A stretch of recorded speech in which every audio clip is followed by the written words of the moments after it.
بسم الله الرحمن الرحيم. إن الحمد لله نحمده ونستعينه ونستهديه ونستغفره ونتوب إليه ونعوذ بالله من شرور أنفسنا وسيئات أعمالنا. من يهده الله فهو المهتد ومن يضلل فلن تجد له وليا مرشدا. وأشهد أن لا إله إلا الله ولي الصالحين، وأشهد أن سيدنا ونبينا وحبيبنا محمد صلى الله عليه وسلم عبده ورسوله، بلغ الرسالة وأدى الأمانة ونصح الأمة وجاهد في الله حق جهاده حتى أتاه اليقين، صلوات الله وسلامه عليه وعلى آله وصحبه ومن تبعهم بإحسان إلى يوم الدين.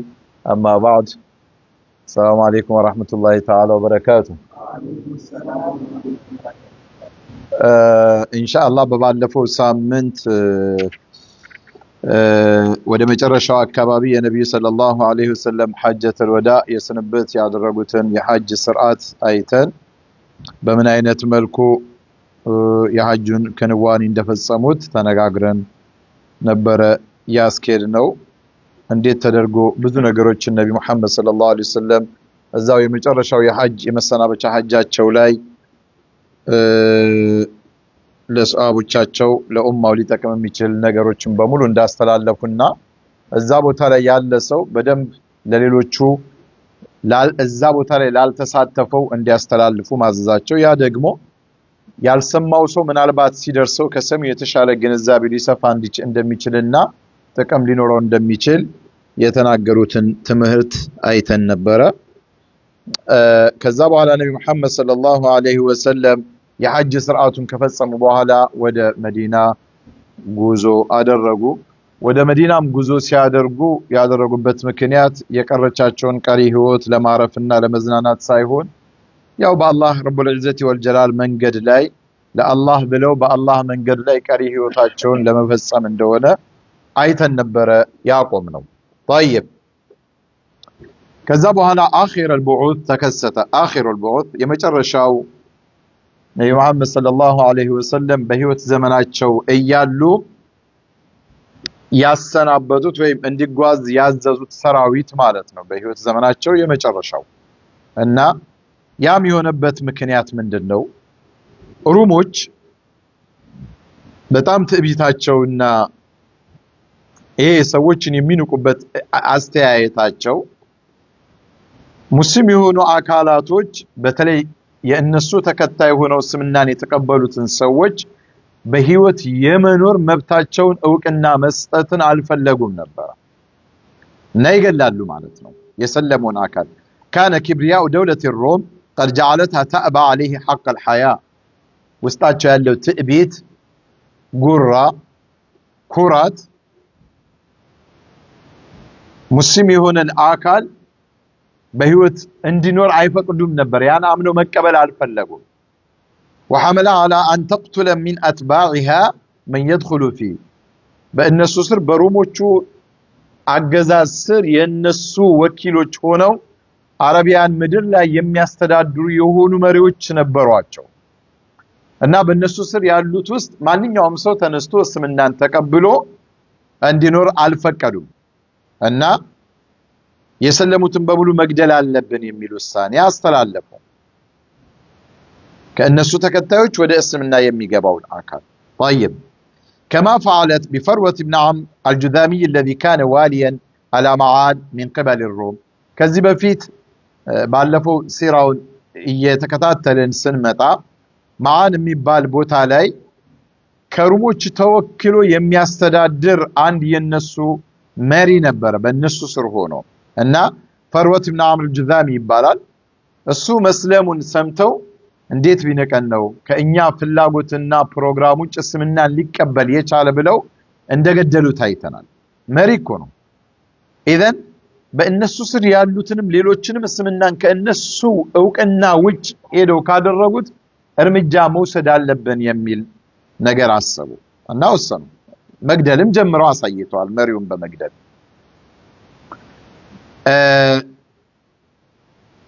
ونظرا إلى هذه الجراءة والغطرسة أخذ رسول الله صلى الله عليه وسلم يجهز جيشا كبيرا في صفر سنة 11 هجرية በ11ኛው ዓመት ሂጅሪያ ነብዩ መሐመድ ሰለላሁ ዐለይሂ ወሰለም ከመካ ከተመለሱ ከሐጅ ጉዟቸው ከተመለሱ በኋላ ሰፈር ወር ላይ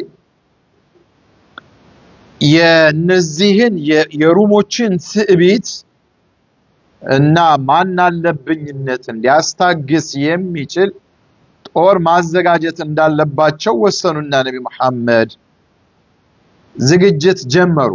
ሰራዊት አዘጋጁና وأمر عليه أسامة بن زيد بن حارثة يزيد بن حارثة يا نبي محمد صلى الله عليه وسلم አገልጋይ የነበሩት በጦር ሜዳ ላይ ሸሂድ ሆነው የወደቁት የእሳቸው ልጅ ኡሳመት ኢብኑ ዘይድ የዚህን ጦር ሰራዊት አለቃ አደረጉት። ኡሳማ ገና ህፃን ወጣት ናቸው እና وأمره أن يطيع الخيل تخوم البلقاء والدارو من أرض فلسطين እነዚህ አካባቢዎችን ፈለስጢን አካባቢ ያሉ ቦታዎች ላይ የሙስሊሙ ሰራዊት ፈረሶች በዛ በኩል እንዲያልፉ ያንን መሬት እንዲረግጡ ሰራዊቱ በዛ በኩል እንዲያልፍ ነው መሐመድ ትዕዛዝ ሰጡት። ይሄን ያደረጉበት ምክንያት ያን አካባቢ ያስተዳድሩ የነበሩ የሩም እንትኖች ስላሉ يبغي بذلك إرهاب الروم وإعادة الثقة إلى قلوب العرب አንደኛ ሙስሊሞቹን እስልምናን ተቀበላቸዋል በማለት ዝም ብለው እየተነሱ ለመግደል ያሰፈሰቡትን ሩሞችን እነሱን ለማስደንገጥ ነው፣ ለማሸበር ነው። እዛ አካባቢ ሙስሊሙ ሰራዊት ሲንቀሳቀስ የደረሰበትን ሁኔታ እንዲያይና እንዲጠነቀቅ ነው። ሁለተኛው وإعادة الثقة ነው። ይሄ ثقة ወደ አረቦቹ ቀልብ ውስጥ ኮንፊደንሳቸውን መመለስ። ለምን الضاربين على الحدود እዛ ድንበር አካባቢ የሚኖሩ አረቦች አሉ።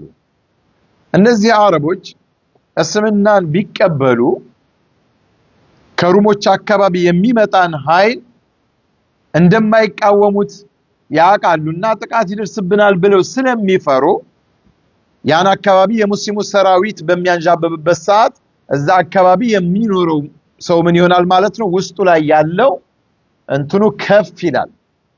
ሰራዊት ሲያይ የሰው ልጅ ሞራሉ ይገነባል። እና እነዚህን አላማዎች አስበው ነብዩ መሐመድ ይሄንን ሰራዊት አዘጋጁ። حتى لا يحسب أحد أن بطش الكنيسة لا معقب له وأن الدخول في الإسلام يجر على أصحابه الحتوف حسب ቤተ ክርስቲያን በዛን ወቅት ወደ እስልምና የሚመጡት ሰዎች ላይ የምትወስደውን እርምጃ አጠፋዊ ምላሽ የለኝም ብላ እንዳታስብ ከመሬት ተነስተው ሙስሊሞቹ ላይ ጥቃት ስለሚያደርሱ ይሄንንም ስርዓት ሙስሊሞቹ እንዲያስቡ በዛ ወቅት ላይ ሩሞቹ የክርስትና እምነት ተከታዮች ናቸው። ስለዚህ በቤተ ክርስቲያኗ ነው የሚተዳደሩት።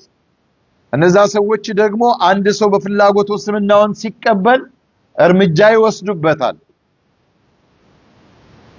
ይሄም ልክ እንዳልሆነና አንድ ሙስሊም እስልምናውን በመቀበሉ ለሚደርስበት ችግር የአጠፋ ምላሽ መውሰድ እንደሚችል ሙስሊሙ ለማሳወቅ አንድ ወደ እስልምና መግባት ደግሞ ሁሌ ችግርና መከራን ብቻ ያመጣል ብለውም እንዳያስቡ ነው ሙስሊሞች። ግልጽ ነው አይደል? እስላማዊ ዝግጅቶች በሙሉ የሚመጣን ጥቃት በመመለስ ላይ ነበር ማለት ነው። ሌሎች ሙስሊሙን ሊያጠቁ ይመጣሉ። እስልምናው ግን ይህ ጥቃት ዝም ብለህ ቁጭ ብለህ እጅ ሰጥተህ እለቅ የሚል ትዕዛዝ አያስተምርም። የሚመጣበትን ችግር መከራ መቋቋምና መከላከል ማጥቃት አለበት እና ሙስሊሞቹ በዛ ሰዓት በቃ በእስልምናን በሚቀበሉበት ሰዓት ተጠቂዎች ነን ብለው ብቻ ነው ሊያስቡ የሚችሉት።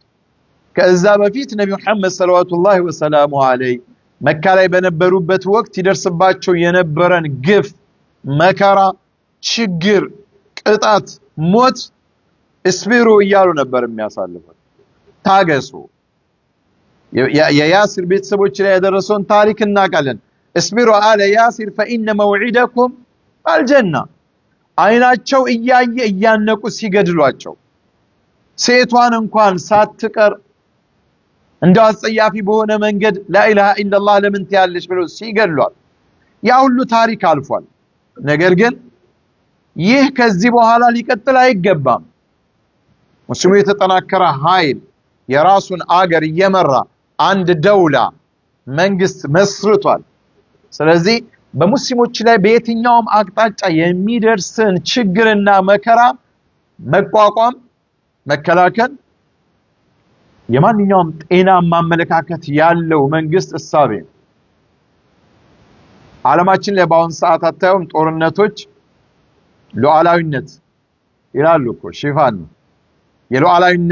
ሉዓላዊነታችንን ለመከላከል ከሀገሩ አልፎ ሌላ ሀገር ሂዶ የሀገሩን ጥቅም ለማስጠበቅ በተለይ ምዕራባውያን ሌላ አፍሪካውም እስያውም ላይ እየሄዱ እኮ ያጠቃሉ አይደል? እዚህ ያለውን ጥቅማቸውን የሚያስጠብቁት ሀገራቸው ላይ ሳይሆን ከሀገራቸው ድንበር ተሻግረው ሁሉ ነው። የእነሱ ሲሆን ፍትሃዊነት ነው። ሙስሊሙ ግን መብቱን ለማስከበር ሲንቀሳቀስ አሁንም ሽብር ነው። ግን ያውቁታል ልክ እንዳልሆነ። አልহামዱሊላህ እንኳን ብዙ ማህበረሰብ በጋዛም በሌሎችም ላይ የሚደርሰውን ግፍ ንጹህ ጭንቅላት ያላቸው ብዙ ሙስሊም ያልሆኑ አካላቶች ሁሉ ያወገዙት አይደል? ንጹህ ስብዕና ያለው ሰው የሚገባው ነገር ነው። አላየት ሐል ነብዩ መሐመድ ይህንን ሰራዊት ሲያዘጋጁ በዚህ እሳቤ ነበረና ኡሳመት ኢብኑ ዘይድ ወጣት ነው። ከሱ የተሻሉ በእድሜያቸው ከፍ ያሉ ብዙ ልምድ ያላቸው የጦር መሪዎች ነበሩና ተከለመ الناس في قائد الجيش لحداثة سنه ገና እድሜው ወጣት በመሆኑ ምክንያት እንደው በሱ ዙሪያ ላይ አንዳንድ ወቀሳዎች ቀረቡ። የሾመው ማን ነው? ኡሳማን የጦሩ መሪ አድርጎ የሾመው ማን ነው?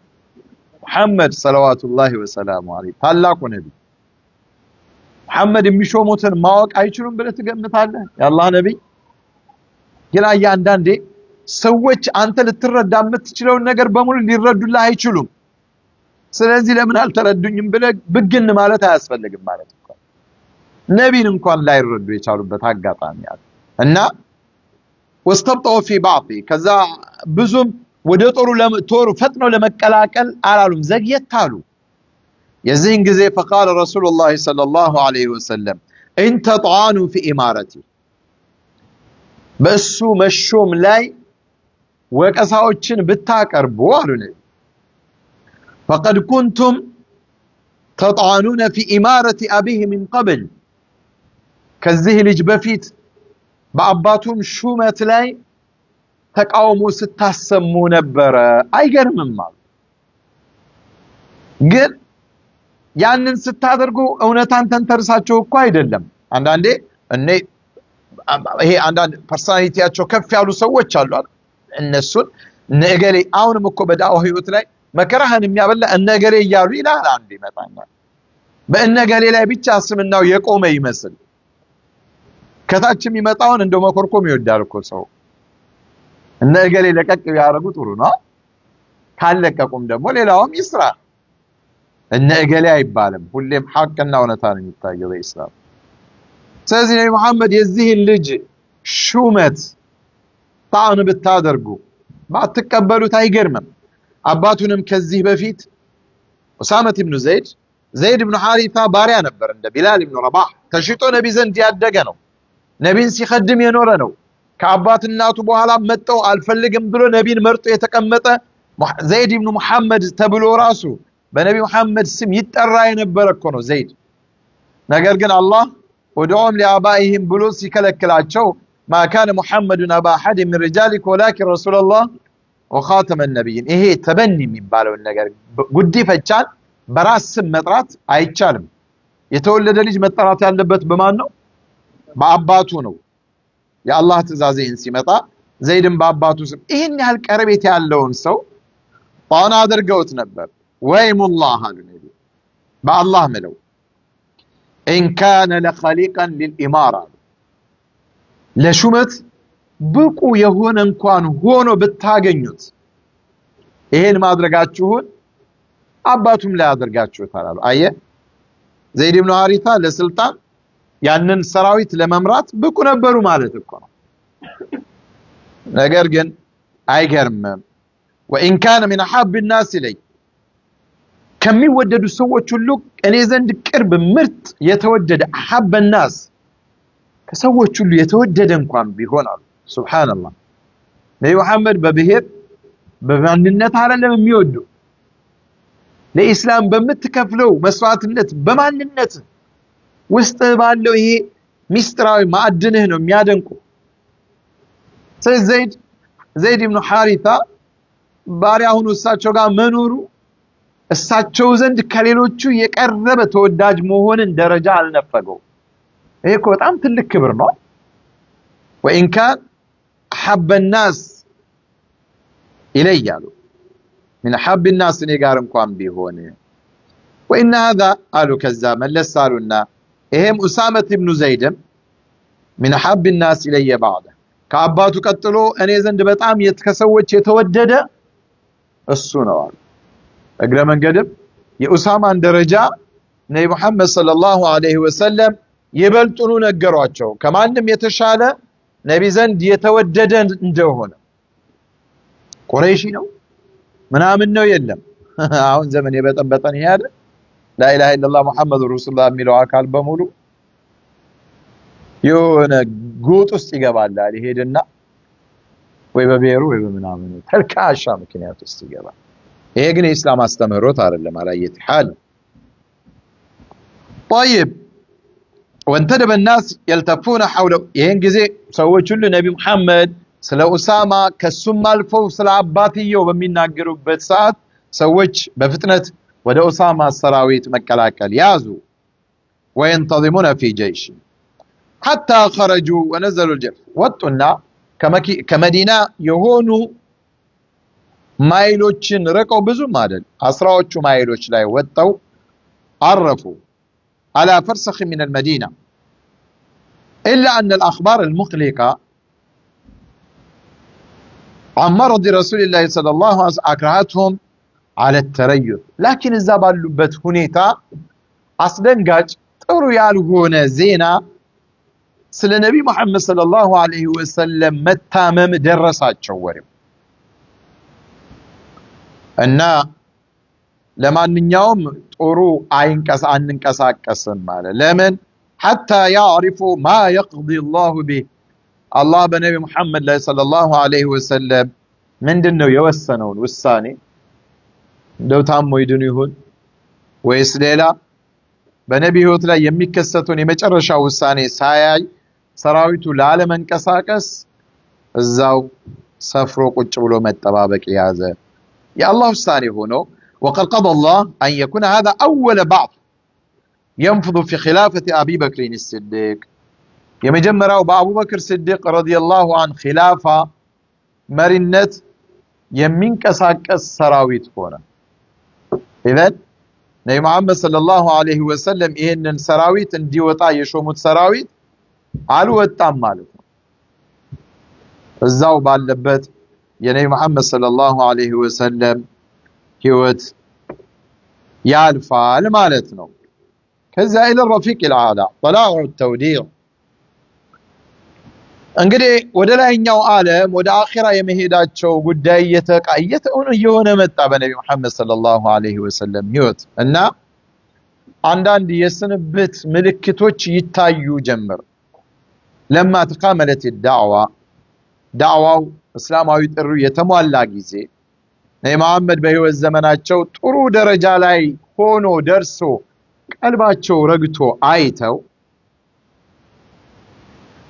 وسيطر الإسلام على الموقف اسلمنا دقمو يبلاي هونو أكبابيون تقوطاطرو أخذ الطلاع والتوديع للحياة والأحياء تطلع من مشاعره صلى الله عليه وسلم كنبي محمد صلى الله عليه وسلم مستوى سميتاتشو هيوتننا حياوچن የመሰናበት አይነት ምልክቶች ይታዩ ጀመረ።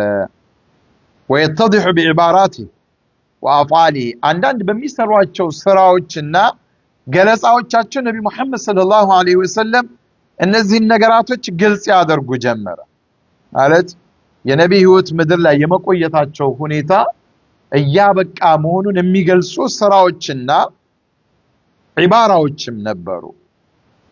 እና انه اعتكف في رمضان من السنة العاشرة 20 يوما برمضان የአስረኛው ዓመት ሂጅሪያ ነብዩ መሐመድ ሰለላሁ ዐለይሂ ዐለይሂ ወደ መዲና ከተሰደዱ 10 ዓመታቶችን ካለፈ በኋላ የመጣውን የረመዳንን ወር 20 ቀናቶችን ኢዕቲካፍ ተቀመጡ መስጊድ ውስጥ።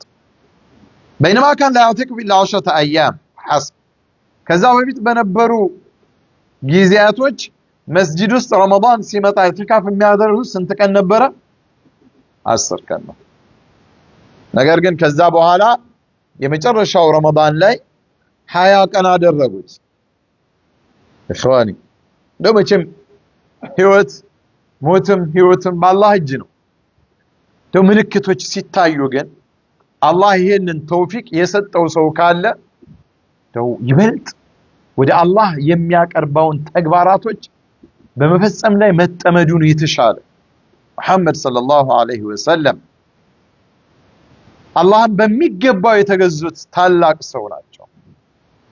ግን የበለጠ ደግሞ አላህን ለመገዛት ያቺ የመጨረሻ ረመዳናቸውን ይበልጥ አሳምረው ለማስኬድ 20 ቀናቶችን ከመስጊድ ሳይወጡ ኢዕቲካፍ አደረጉ። وتدارسه جبريل القرآن مرتين جبريل ሁለት ጊዜ ቁርአኑን አቀራቸው 30 ጁዝ ተዳሩስ ያደርጉ ነበር ሁሌም ከጅብሪል ጋር በረመዳን አንዴ። የዛኔ ግን 20ውን ቀን ቁጭ ብለው ከጅብሪል ጋር ሁለት ጊዜ ቁርአኑን እንዲያختሙ አደረጋቸው አቀራቸው።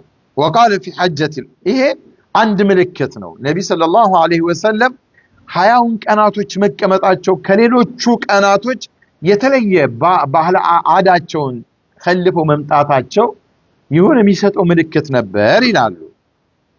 በሐጀተል ወዳ ላይ ጊዜ ምን አሉ? የመጨረሻ ነው መሐመድ ያደረጉት ሐጅ አንድ ነው ብለናል አይደል?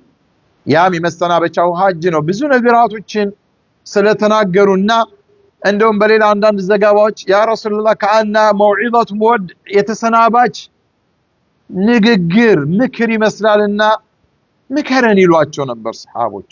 ይናገራሉ ነቢ የሚጠቅማቸውን ነገር የሚጎዳቸውን ነገር ከዛ በፊት የተናገሩትን ቢሆን እንደገና እያስታወሱ ያስተምሯቸው ነበር ሰለዋቱላሂ ወሰላሙሁ ዐለይሂ።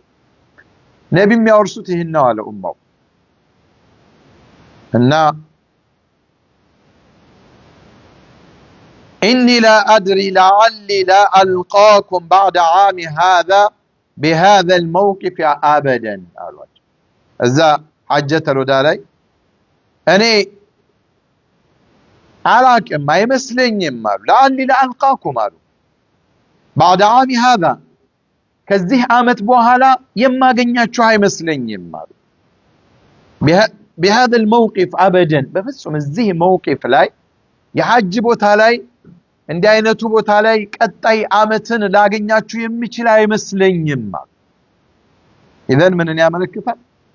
በቀጣይ ዘመን ህይወታቸው ዱንያዊ ህይወታቸው ሊቀጥል እንደማይችል ነው ማለት ነው የሚያሳየው። وقال وهو عند جمرة العقبة ላይ እዛ ጠጠር መወርወሪያው ላይ خذوا عني مناسككم የሐጅ ስነ ስርዓታችሁን አስተምህሮቱን ከኔ ያዙ አሉ። ምንጩ መሐመድ ናቸው ሰለላሁ ዐለይሂ ወሰለም። እነዛ ሱሐቦቹ ናቸው ከዛ በኋላ ለሚመጣው ትውልድ ሊያስተላልፉ የሚችሉት። ኢዘን ሱሐቦቹ እገሌ ያለ ከሚሉ ቀጥታ የሐጁን ስርዓት ከኔ ያዙ አሉ። ነቢ አንድን የፈጸሙት በምን አይነት መልኩ ማድረግ እንዳለባቸው እሳቸው በሚያደርጉት መሰረት አድርገው ለሚቀጥለው ትውልድ እንዲያስተላልፉ ማለት ነው። خذوا عني مناسككم አሉና ዋናው فلعلي لا احج بعد عامي هذا ምናልባት ከዚህ ሐጅ በኋላ ሐጅ ላላደርግ ይችላለሁ ይላሉ።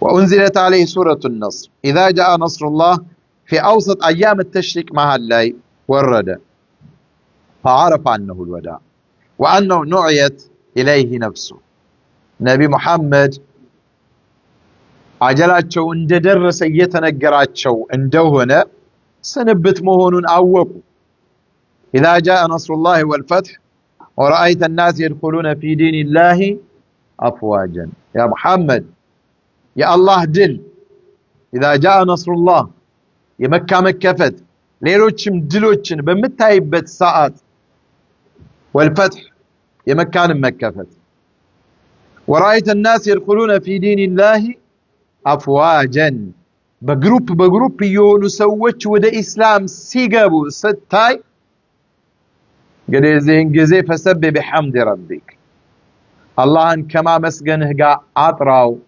واستغفره السنن مهرت أيك وعرفتوا إنه كان توابا نبي محمد كذا بالفتم بيجيزه إني لا أستغفر الله وأتوب إليه في يوم 100 مرة إلى اللي عندنا بكأنوس استغفار توبة ما توجيه بلا أدر قالوا جناوني هي قرآنه عندي عينة تأزاز ممتعته يترجت نجر على محمد صلى الله عليه وسلم أن صفر يمجمروا عصران دنيا وآمت يصفر يمجمرا كانت وجلاي نبي محمد صلى الله عليه وسلم خرج النبي إلى أحد ودا أحد إيدو أحد قا نبي محمد صلى الله عليه وسلم يدرسون تاريخ تاك الله بارات تنيو بسوس تنيو عامت هجرية كبدر زمن شابو على بعامت يتدرجونا بمسلموش لا كفتنيا كيسارا ينبين تئزاز بمتاس يتكست እንዳለ ሁሉም ሰው ያውቃል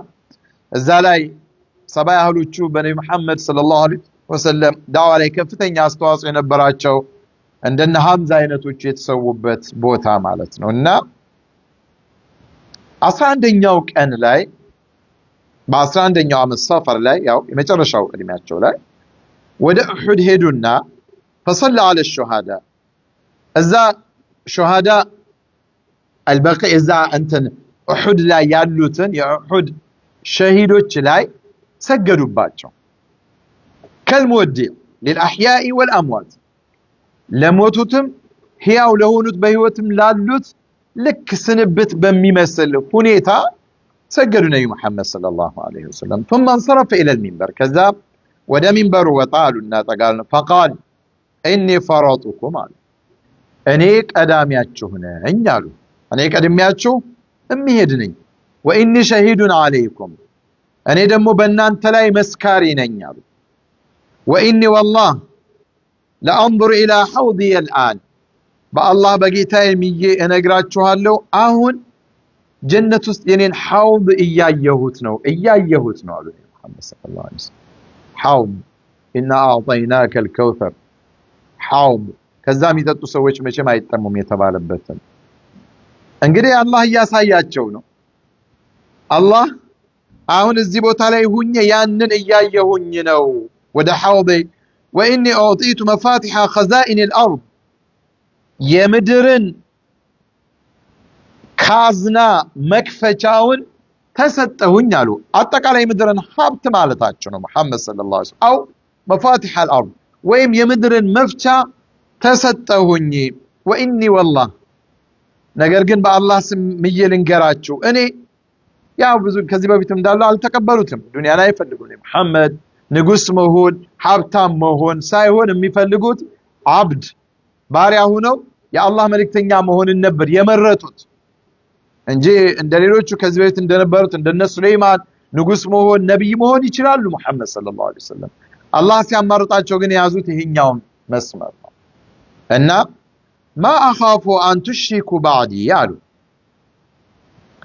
እንደው በአላህ ብየልንገራችሁ አሉ እንደው ስለ ዱንያ ስለ አጠቃላይ ሀብቱም አላህ እጃቸው ላይ እንዳስቀመጠው ከፈለክ ተጠቀምበት እኮ ነው ያንን ተናገሩና እኔ ከእኔ በኋላ ታሻርካላችሁ ብዬ አልፈራም አሉ ነብዩ መሐመድ واني ما اخاف ان تشركوا بعدي ولكني ነገር ግን እኔ أخاف عليكم أن تنافسوا فيها بوسطا እንዳትፎካከሩ እንዳትሽቀዳደሙበት እኔ የበላይ ልሁን እንዳትሉ ግን እፈራለሁ በምን በዱንያ አሉ በገንዘብ እኔ እፈራላችሁ ከእኔ በኋላ ሙሽሪኮች ትሆናላችሁ የኢስላምን መንገድ ትተዋላችሁ የተውሂድን ገመድ ትተዋላችሁ ብዬ አይደለም አሉ ላ ከእኔ በኋላ ምፈራላችሁ በዱንያ እንዳትፎካከሩና በዱንያ ፍቅር እንዳትወድቁ ነው ማለታቸው ነው ሙሐመድ ሰለላሁ ዐለይሂ ወሰለም ይሄን ያሉት መቼ ነው 1400 ምናምን ዓመታት በኋላ ታዲያ አሁን ሰዎች መጥተው በዱንያ ተፈትነው ሲወድቁ ብዙ አትገረም አላህ እኛን እንዳይፈትነን በምድራዊ ህይወት በምድራዊ ጸጋ እንዳንበረከክ አላህን መለመን ነው ግልጽ ነው ሰዎች ነብዩ መሐመድ የዛን ያስጠነቀቁት ነው የሚወድቅ ይወድቃል ብዙንም ሲንጠባጠብ እናያለን በዱንያዊ ጥቅም የሙስሊምን ቀضية ሲሸጥ ታየዋለ በስልጣን ሲሸጥ ታየዋለ ያ ስልጣኑም ዱንያውም ግን ደግነቱ አይኑ ያየ እዛው በሰጠው አካል ሲቀማ ደሞ ታያለ ጀዛን ወፋቃ ነውና ደስ ይላል አላህ ይረሳም እና እንደዛ እንዳትሆነዋል አንድ ቀን ለሊት في منتصفها ወጡ الى البقيع እዛ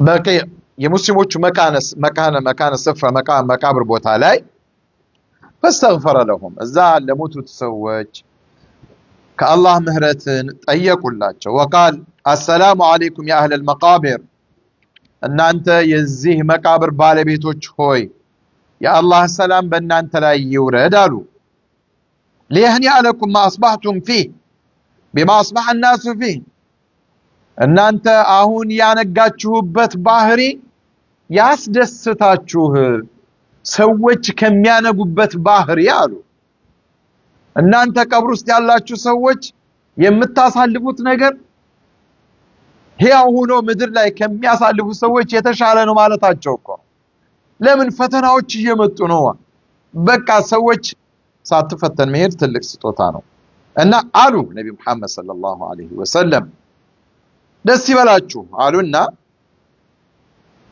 اقبلت الفتن አሉ ፊትናዎች መከራዎች እየመጡ ነው አሉ ነብዩ መሐመድ ከቂጣ الليل المظلم ድቅድቅ እንዳለ ጨለማ ዝም ብሎ መታየው እንኳን አይደለም ኃይለኛ የሆነ ፊትና አሉ ነብዩ መሐመድ መከራ يتبع اخرها اولها የሚያሳዝነው የመጨረሻው የመጀመሪያውን የሚከተልበት የሆነ ፊትና አንዱ ካንዱ ተምሮ እንኳን አይተውም ማለት እኮ ከዛተላል መጥፎነቱ الآخرة شر من الأولى የመጨረሻው ከመጀመሪያው የከፋ ነው ተንኮሉ አሉ ነብዩ መሐመድ ይሄን የሚሉት ለማን ነው እዛ መቃብር ውስጥ ላሉት ሰዎች እኮ ነው ግን ማስተላለፍ የፈለጉት መልእክት ለኛው ነው ለሰሃቦቹ ነው እዛ በቂዕ እኮ ነው ሄደው منتصف الليل ሌሊት ሚድናይት ላይ ማለት እኮ በዛ ሰዓት ሄደው ነብዩ መሐመድ ይሄንን ይላሉ የሆነ ነገር አለ ማለት ነው እሳቸው በቃ ወደ አኺራ የመሄዳቸውን ነገር እያወቁት ነው መሐመድ ሰለላሁ ዐለይሂ ወሰለም እና وبشرهم قائلا መጨረሻ ላይ ምን ብለው አበሰሯቸው إنا بكم للاحقون እኛ ከእናንተ ጋር ልንገናኝ ነው መገናኘታችን ደርሷል አሉ ተብሺር ነው ማለት ነው ይሄ ውስጥ ቀብር ውስጥ ላሉ ሰዎች ነብዩ ወደነሱ መሄዳቸው አየ إنا بكم للاحقون አሉ አሁን ወደ እናንተ እየመጣን ነው ልንገናኝ ነው ከናንተ ጋር መገናኛችን ደርሷል አሉ እና وفي اليوم التاسع والعشرين من شهر صفر 29ኛው ቀን ላይ 11ኛው ዓመት ሂጅሪያ وكان يوم الاثنين ሰኞ ቀን ነበር شهد رسول الله صلى الله عليه وسلم جنازة في البقيع እዛ በቂዕ የሚባለው መቃብር ቦታ ላይ ያው ቢሆን አንድ የሚከበር የቀብር ስርዓትን ለመሳተፍ ሄዱ እዛ ተሳተፉ ሰው ለመቅበር ማለት ነው فلما رجع وهو في الطريق ودبيتاچو እየተመለሱ መንገድ ላይ أخذه صداع في رأسه ከፍተኛ የሆነ ራስ ምታት ያዛቸው محمد صلى الله عليه وسلم واتقدت الحرارة እና የሰውነታቸው ሙቀቱ በጣም ከፍ አለ حتى انهم كانوا يجدون ثورتها فوق العصابة التي تعصب بها رأسه ጭንቅላታቸውን የጠመጠሙበት ጥምጣም ከዛ በላይ ከጥምጣሙ በላይ የሙቀቱ ስሜት ይታወቅ ነበር ሲነኳቸው ሰለላሁ ዐለይሂ ወሰለም ኢዘን ሰዎች ሲታመሙ ወይ በህይወታቸው ላይ ከፍተኛ ህመም ሲያጋጥማቸው ወደ ሞት አፋፍ ሲጠጉ መታመማቸው የአላህ ጥላቻ አይደለም ማለት እንደዛም ብቻ ብላችሁ አታስቡት ያ ቢሆን ነብይ መሐመድ አይታመመው እንደው ምን ሌሎች ከሚታመሙት ሰዎች እጥፍ ህመም ነው እኔን የሚሰማኝ እጥፍ እንግዲህ ከፍተኛ የሆነ ራስ ምታት ቢኖርብህ የዛን እጥፍ ማለት ነው መሐመድ ሰለላሁ ዐለይሂ ወሰለም አላህ ዘንድ የነዛን እጥፍ አጅር ማግኘት ስለምፈልግ አላህ ሊከፍለኝም ስለሆነ ግን ይስብር ነብይ መሐመድ ይታገሳሉ እና እንደዛ አይነት ህመም በጣም ተሰማቸውና ራሱ የሙቀቱ ደረጃ ከለበሱት ጥምጣም ከጠመጠሙት በላይ ያስታውቅ ነበር وقد صلى النبي صلى الله عليه وسلم بالناس وهو مريض 11 يوما እያመማቸው ያው ግን ወደ መስጂድ መውጣት እየቻሉ መሐመድ ሰለላሁ ዐለይሂ ወሰለም 11 ቀናቶችን እያመማቸው አሰገዱ وجميع ايام المرض كانت 13 أو 14 يوما አጠቃላይ ነብይ መሐመድ ታሟል የሚባለው 13 ወይም 14 ቀናቶችን ነበር ማለት እንግዲህ በዚህ መሃል ከባድ የሆኑ ህመም ሁሉ ይሰማቸው ነበር ወደ መጨረሻው አካባቢ ራሳቸውን እስኪስቱ ድረስ እንግዲህ አላህ ለሕክመቲማ የሚያደርገው ነገር ነው እንጂ ነብይ መሐመድ አላህ ምድር ላይ ከእሳቸው የተሻለ ፍጡርን አልፈጠረም ከነቢያቶችም ከሩሱሎችም ከአንቢያዎች ሁሉ ከፍ ያለ ደረጃ ያላቸው መሐመድ ሰለላሁ ዐለይሂ ወሰለም ኢዘን እኛ በሐቅ መንገድ ላይ እስከሆን የአላህን ጎዳና ይዘን የምንጓዝ ከሆነ የሚመጡብን ችግርና መከራዎች ደረጃችንን ከፍ ማድረጊያ እንጂ የአላህ ጥላቻ ነው ብለን ወይ አላህ ቁጣ ነው ብለን እንዳናምን ባይሆን ከአላህ መንገድ አፈንግጠን ከሆነ ያ ሌላ ጉዳይ ነው ከዛ በላይ ወአዩብ ስለ አዩብ የነበሩትን ህመሞች ናሙኖች ብዙ ነገር አለ አላህ አና اذا حب قوما ابتلاهم ሲወደ احاسب الناس ان يتركوا ان يقولوا آمنا وهم لا يفتنون احاسب الناس افحسبتم انما ብዙ ነው አላህ ይፈትናል ባይሆንም ይፈትነው በኢማኑ ደረጃ ነው አላህ የሚመጡብንን ፈተናዎች በጽናት ምናልፍ ያድርገን አምሽ ያ ነው እንጂ ሰዎች መፈተናቸው አይቀርም አስበው መሐመድ ሰለላሁ ዐለይሂ ወሰለም እንግዲህ የራስ ምታቱ ተኩሳቱ ከለበሱት ልብስ በላይ እስኪሰማቸው አላህ ያንን አለማድረግ የሚችል ጌታ አይደለም ያደረገው መኮሶ ነው እና وثقل برسول الله صلى الله عليه وسلم المرض የመጨረሻው ሳምንት ላይ ዱንያን ለመሰናበት አንድ ሳምንት የመጨረሻው ሳምንት ላይ በሽታቸው ጠነከረ فجعل يسأل أزواجه أين أنا غدا أين أنا غدا ሚስቶቻቸውን እኔ ነገ የት ነኝ ነገ ማን ቤት ነኝ ይላሉ መሐመድ ሰለላሁ ዐለይሂ ወሰለም አየ የአላህ ነብይ ናቸው ሚስቶቻቸው ቀን ተራ አላቸው እሳቸው መሄድ የፈለጉበት ቤት አለ ማረፍ የፈለጉበት ቤት ግን የሌሎችን ሐቅ እሰው መሄድን ግን አይፈልጉም አያደርጉትም ስለዚህ ከአንድ በላይ የሚያገቡ ሰዎች ከዚህ ብዙ ነገር ይማራሉ ነይ መሐመድ ነገ የት ነኝ አሉ ነገ ማን ቤት ነኝ ይሄን ሲሉ ሴቶቹ ሚስቶቻቸው ገብቷቸዋል የፈለጉት ነገር አለ ማለት ነው መሐመድ ያንን ግን መልከት በህይወታቸው የመጨረሻ ቀናቶች እንኳን ሚስቶቻቸውን አያስቀይሙም ነበር ሰለላሁ ዐለይሂ ወአሊሂ ወሰለም እና ففهمنا مراده የነቢ ፍላጎት ምን እንደሆነ ገባቸው የነቢ መሐመድ ሰለላሁ ዐለይሂ ወሰለም ሚስቶች فآذن له يكون حيث شاء يا رسول الله እንደው አንቱ የምትፈልጉበት ቤት ከዚህ በኋላ ሁኑ አሏቸው ሁሉም የፈለጉበት ቦታ ይሁኑ ህመሙን ማስታገስ የሚፈልጉበት ቦታ ላይ ማገገም መታም የሚፈልጉበት ቦታ ላይ ይሁኑ አሉና ሚስቶቻቸው ፈቀዱላቸው ሚስቶቻቸው የሳቸውን ፍላጎት መሙላት ስለሚፈልጉ እንጂ ሁሉም ታመውም ቢሆን ነቢን ማግኘት ይፈልጋሉ ያንን ታመው እሳቸውን የማስታመሙንም በረካውን ማግኘት ስለሚፈልጉ እንዲህ አይነት ሚስቶች ናቸው ጥለው የሚሄዱ አይደሉም በደስታ ጊዜ ብቻ ጨፍረ ሲያመመ ሸሽ አይደለም ግን የነቢ ፍላጎት አለ ስለዚህ እሳቸውን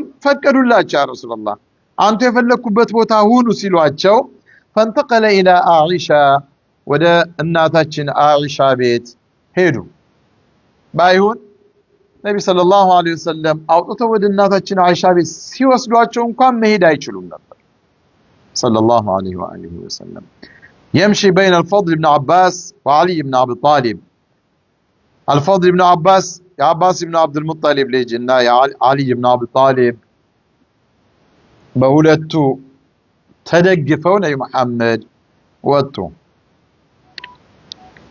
عاصبا رأسه تخط قدماه حتى دخل بيتها ጭንቅላታቸውን ጥምጣማቸውን ጠምጥመው እግራቸው ተደግፈው እንኳን መቆምና መርገጥ አይችልም እግራቸው መሬቱን እየጎተተ እየተንፋቀቀ ማለት ነው እና ወደ እናታችን አይሻ ቤት ገቡ فقضى عندها آخر أسبوع من حياته በህይወታቸው የመጨረሻውን ሳምንታቸው ነብዩ መሐመድ ሰለላሁ ዐለይሂ ወሰለም በእናታችን አይሻ ቤት አሳለፉ عائشة رضي الله عنها وكانت عائشة تقرأ بالمعوذات والعادية التي حافظتها من رسول الله صلى الله عليه وسلم كده يا الله ملكتني علي كأساتشو يتمارتشون معوذتينوچن ليلام أدعياوچ دعاوچن تقرأ نبرا نبي الله صلى الله عليه وسلم من رسول الله صلى الله عليه وسلم فكانت تنفث على نفسه فساتشو تنفاش لي ندو تتفيالج وتمسح بيده رجاء البركة በእጃቸው የሳቸውን በረካ ፈለግ በነብዩ ሰለላሁ ዐለይሂ ወሰለም እጅ እየዳበሰች ማለት ነው እና እናታችን አይሻ በዚህ ሰዓት ነብዩ መሐመድ ሰለላሁ ዐለይሂ ወሰለም ታሞ በሚቀመጡበት ሰዓት ይህንንም ነገር ያደርጉላቸው ነበር ማለት ነው ይሄ ነብዩ መሐመድ ስለሆኑ ብቻ አይደለም ሐቂቃ ብዙ ነገር እንማራለን ከእንዲህ አይነት ነገራቶች የነብዩ መሐመድን ሰለላሁ ዐለይሂ ወአሊሂ ወሰለም ህይወት ስንማር የሳቸውን አስደሳችም አሳዛኝም ህይወት ተደስተንና አዝነን ማለፍ አይደለም ትልቁ ትርጉም በእኛም ህይወት ላይ የሚመጡ ክስተቶችን ከእሳቸው ህይወት ጋር እያስተሳሰረን እንድንሄድ ነው ያ አኸል ኢስላም እንዲህ ከታመሙ ነቢ ያንተ መታመም ምን ይገርማል ሐቂቃ እኮ ነው የእኔ እንደው ናላይ ዙሮ ብታመም ምን ይገርማል የአላህ ነቢ ከኔ ተሻለ እንደታመሙ ካወቁ እኔ ብራብ የአላህ ነቢ ከኔ ተሻለ ተርቦ ሆዳቸው ላይ ድንጋይ አስረዋል የዛን ያህል ችግር እንኳን አልደረሰብኝም በኢስላም ሲባል ሲታገሉ ተደብድበዋል ታስረዋል ተፈንክተዋል ጥርሳቸው ተሰብሯል እግራቸው ደምቷል አንተ እስር ቤት ገብተህ ስለወጣ ብቻ ልትፎክት አይገባም ነው ካንተ የተሻለ ትልቅ ደረጃ ያለው ታላቁ ነቢ እንዲህ አይነቱን መስዋዕትነት ለኔና ላንተ ሲሉ ነው የከፈሉ ይሄንን ውስጣችን ሊማሩ ይገባል ይሄንን መረዳ አንድ ጊዜ ይላሉ ሐጅሊ 87 ላይ ኢትዮጵያ መሻይኾች እንደታሰሩ ይታወቃል እና በታሰሩበት አንዱ ሄዶ ጠየቃቸው አሉ እንደው ነሸህ አንቱን የሚያህል ትልቅ ሰው እዚህ እስር ቤት ውስጥ እንደው ገብተው አላህ ዝም አለው አላቸው። እንደው አላህ እንዴት ዝም ይላል?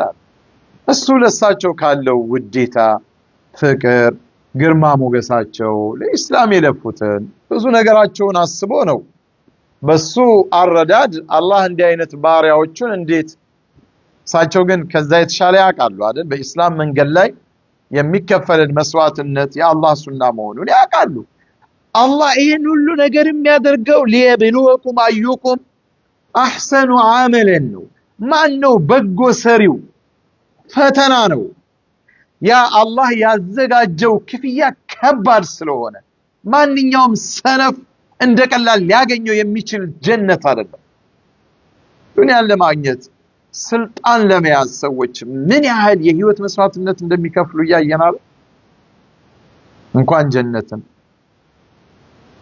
እሳቸው ምን አሉ? አይሞን ነው አሉታል። እንኳን እኔ ዩሱፍ አለይሂ ሰላም 7 አመታቶችን እስር ቤት ሲማቀቅ ዞር ብሎ አላየውም አላቸው። እንኳን አንድ መሐመድ ወለ አቀቀ። ሰዎች እንዲህ አይነት አየህ እስላምን ስንረዳ እንዲህ ነው። አንድ በሽታም ሲመጣ ችግርም ሲመጣ ነቢ መሐመድ ሰለዋቱላሂ ወሰላሙሁ ዐለይሂ ወይ ተከታዮቻቸው ያላሳለፉት ችግርና መከራ አይደለም እኛ ላይ የሚመጣ። መደብደብ ተደብድበዋል፣ መታሰር ታስረዋል፣ ማዕቀብ ለአመታት ምግብ እንዳይሸጥላቸው የእነሱን ልጆች ላያገቡ ለነሱም ሌሎችን ቢፈቅዱ ላያገኙ ምግብ እንዳያገኙ ሁሉ ተርበው እኮ ቅጠል አልበሉም እንደ ነቢ መሐመድ ከተከታዮቻቸው ጋር። እስቲ በዚህ ዘመን ለኢስላም ስትል ቅጠል የበላህ ነገር ብትታሰር እዛ እስር ቤት ላይ ምርጥ ምግብ እየመጣልህ ነው የምትበላ። ተከብሮ አይደለም እንዴ? ሙስሊሙ አክብሮ ነው ሐቂቃ ምርጥ ሙስሊም ባለበት። ግን ነብይን እኮ አላገኙም። በትታመም እሳቸው ደምተዋል እኮ ነው ማለት። ጥርሳቸው ተሰብሯል፣ ጭንቅላታቸው ተፈንክቷል። ይሄ ለጦር መከላከያ ብሎ የለበሱት እኮ ከላይ ያለው መከላከያ ዚንትናቸው ላይ ገብቶ እኮ ማውጣት አልቻል ብሎ በጥርስ መንጥቀው ሲያወጥላቸው ጥርሳቸው ወልቋል እኮ ሱሐቦች። ኢዘን ያ ሁሉ የሆነው ነቢ መሐመድ ምርጥ የአላህ ወዳጅ ናቸው። ግን ለኛ ማስተማር የሚገባቸው ነገር አለ። በሐቅ መንገድ ላይ ሰዎችን ካሉበት ጽልመት ለማውጣት ብዙ መስዋዕትነት ይከፈላል ማለት ነው። ለዱንያ የሚከፈልን መስዋዕትነት ብቻ አይደለም፣ ለአኺራ የሚከፈለው የበለጠ ነው። እና ነቢ መሐመድ ብዙ ነገር ይሄ እስካሁን የሰማነው በላይ ብዙ ህመሞች መጡባቸው መጨረሻ ህይወታቸው ላይና የመጨረሻውን ሳምንት እናታችን አይሻ ቤት ገብተው አሳረፉ። ቀጣይ ምን ይሆናል ኢንሻአላህ በቀጣይ ሳምንት እናየዋለን። አላየት ሐል ሁሌ እንደምለው እንዲህ አይነት ነገሮችን ስንሰማ ቀልባችን መለስ ሲበል ወላሂ የውመማ እኛም ዱንያ ተሰናብት እንሄዳለን። ግን በእርግጠኝነት የሚሰናበት ሰው ባህሪ አይደለም ያለን።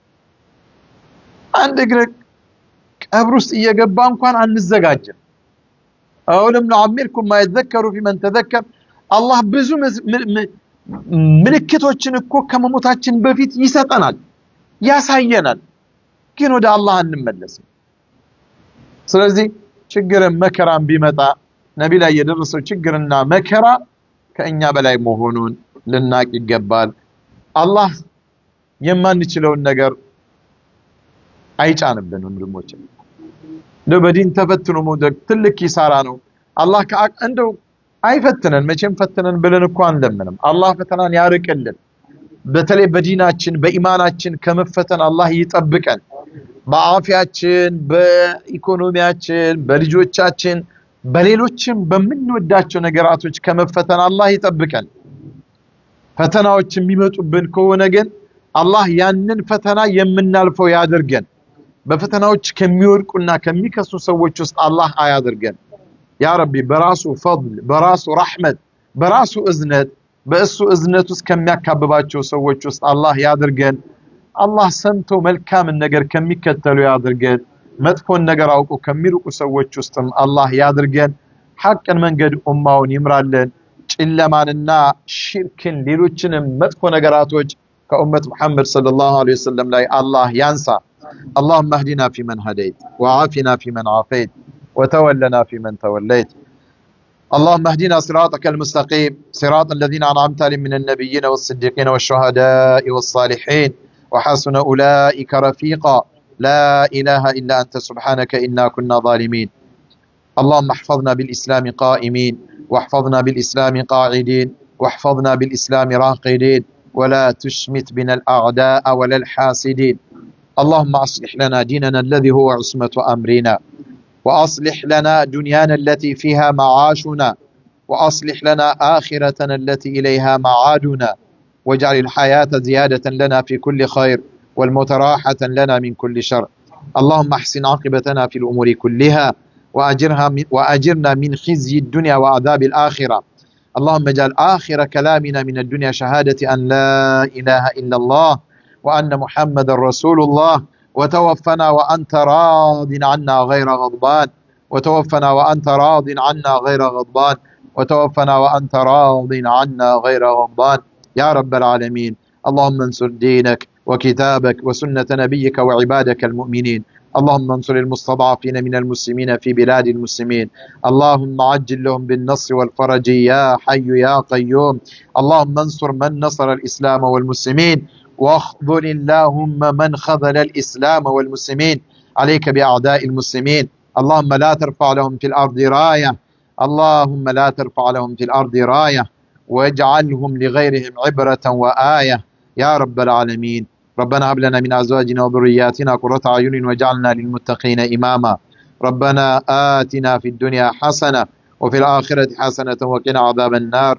سبحان ربك رب العزة عما يصفون وسلام على المرسلين والحمد لله رب العالمين اللهم صل وسلم على سيدنا محمد